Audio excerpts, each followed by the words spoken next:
Maintenant, nous avons le Showdown at Frogtown, 50 joueurs, 5 rondes. Donc, le tournoi, enfin le Showdown, c'est Tau contre Orc sur le scénario d'Essendil. Pour la liste Tau, donc c'est le set Tau qu'on utilise.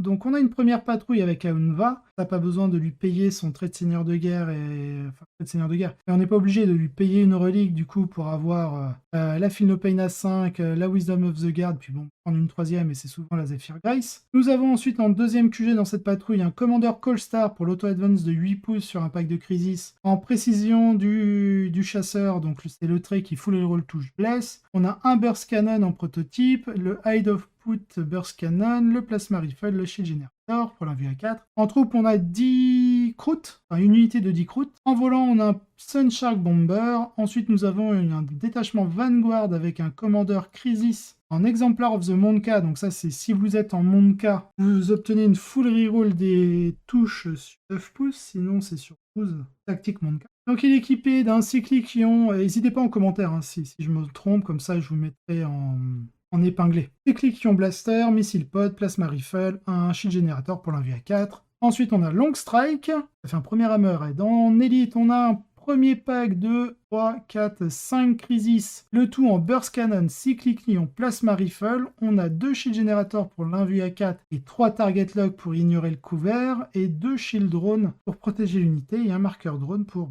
mettre des marqueurs. Une autre unité de Crisis, de 5 Crisis aussi en Burst Cannon, Cyclic Lion, Plasma Rifle, et en fait c'est la même composante avec 3 Target Lock, 2 Shield Generator, un marqueur drone et 2 Shield Drone. Ensuite on a une petite unité de 2 Crisis Bodyguard avec Burst Cannon, Cyclic Lion et Fusion Blaster cette fois, et en volant un deuxième Shark Bomber. En suprême commande, bien entendu, on retrouve le commandeur Shadowsun qui apporte l'exemplaire of the Koyon afin d'avoir le redéploiement. Ensuite, nous avons le joueur Orc, donc en Goff, Joe Ramuni. Donc sa liste, alors on a une petite note. Je suppose que c'est un surpoint parce que c'était dans la fenêtre où Custom Job n'avait pas de coût listé. Rip à cela. Donc on a un bataillon en QG, on a un Pain Boys avec Big Gob et le Super Cyborg Body. Ensuite on a un World Boys avec le Warpass et le Dead Jump. En troupe on a une unité de 15 Gretchin. Ouh là. Alors en troupe on a 3 unités de Gretchin, 2 de 10 et une de 15. Celle de 15 est améliorée avec Horrible Gits. En élite, nous retrouvons une unité de Burna Boys, donc 10 Burna et 2 Spanners. On a une unité de Mega Nubs en double kill saw. En attaque rapide, on a 3 unités de 6 Squigog Boys. En soutien, on a un Death Dread. En volant, on a 2 Wasbomb Blasta Jet. Et en transport dédié, on a un truc avec la Fortress on Wheels. Et en suprême commande, on retrouve un Gaskull Tracker. Deux exemples de deux archétypes très puissants. Les deux camps privilégiant la qualité à la quantité. La liste des taux de Thomas a exactement 2 unités qui sont même légèrement consommables, et alors que les orques ont quelques gouttes de plus, sont encore plus durs sur les jouets épicés que la normale. La dynamique ici finit par être assez simple sur cette mission. À mon avis, les taux ont absolument les outils pour faire sortir les orques de la table, mais il est également absurde pour eux de jouer le primaire avant d'avoir fait une brèche dans l'opposition.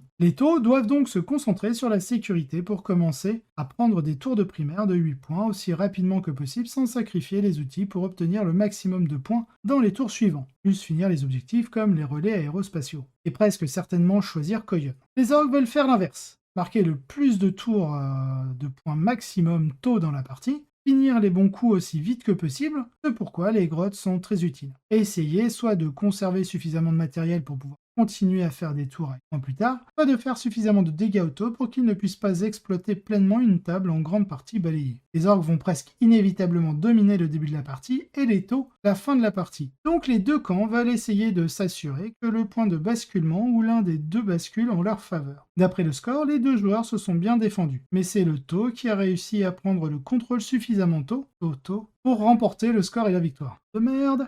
Donc effectivement, 95 à 83, donc le taux l'emporte. Si on devait convertir en WTC, on a quoi? On a 12 points, donc ça ferait tout pile un 12-8, donc une victoire effectivement pour le taux, mais à peu de choses près. Si l'orque avait mis 2 points de plus, ça aurait été un 11-9, donc un équivalent égalité, mais une victoire aux US. Donc GG à Thomas Ogden pour sa première place. La qualité des unités de cette liste est exceptionnelle et son potentiel de dégâts terrifiant. Mais avec si peu d'unités sacrificielles, même si je suppose qu'il est parfois possible d'utiliser la tâche désignée pour en créer de nouvelles, elle dépend aussi incroyablement d'une bonne priorité des cibles pour dégager des zones sûres afin de marquer des points. Thomas Thomas est un autre joueur qui n'est pas étranger aux grandes tables, bien sûr, et il y a certainement des similitudes entre cette liste et celle des Dark Angel avec laquelle il a remporté quelques victoires. Il n'est donc pas surprenant qu'il ait été en mesure de remporter l'événement avec cette liste, avec des scores à la hauteur des meilleures performances de Necron. Le reste du best, donc nous avons 8 autres joueurs en 4 victoires, 1 défaite, donc le deuxième c'est Joe Ramoni en orc.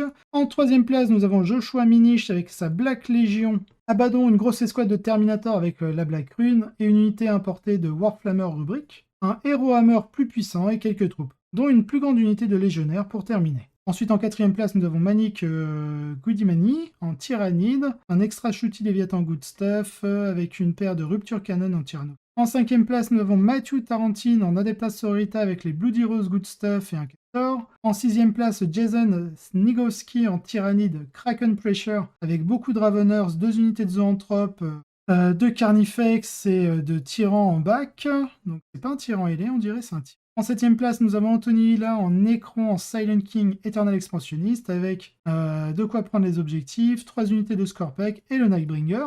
En huitième place, nous avons Justin Curtis avec sa Black Legion, là aussi je vais bien. Une vraie couronne Noctilith sur la table Calero. Une liste très intéressante aussi. Justin a amené Arken et Abaddon et a cherché à maximiser leur impact en empilant de grosses unités de 2 unités complètes de légionnaires, des raptors pour qu'Arken les surveille et une énorme brique de motard avec la rune noire comme marteau durable. Ah, ça change de ce qu'on a l'habitude de voir. Et enfin en 9e place, encore la Black Legion, avec donc la liste de Ben Izanov, une légion noire polyvalente avec un peu de tout et Abaddon naturellement à la barre.